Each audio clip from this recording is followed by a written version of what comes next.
No em preocupa això. Em preocupen les imatges que ens foten al damunt. Perquè al cap de la fi, vull dir, els tontos que ara es compren una rica s'estan comprant com es compraven abans els telèfons, els primers telèfons portàtils, que portaven aquests mamotretos, i anaven molt contents pel carrer allò. Doncs ara s'estan comprant el mateix. L'altre dia vaig anar un senyor llegint el Metro Reader i feia pena. Allò no em trasto, allò no em trasto. Estic convençut, i ara estan pagant el pato, la novetat, i els costa 600 euros, d'aquí 10 anys costaran 40 euros. I seran molt millors. Si aneu al YouTube i poseu possible o probable, surt una pel·lículeta francesa que parla del e-book. I surt un e-book preciós. Jo me'l compraré.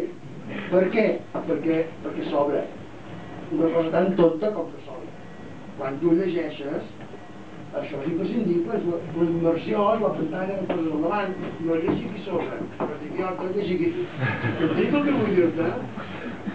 Però això no em preocupa, que el paper s'acabi, que les llibreries s'acabin.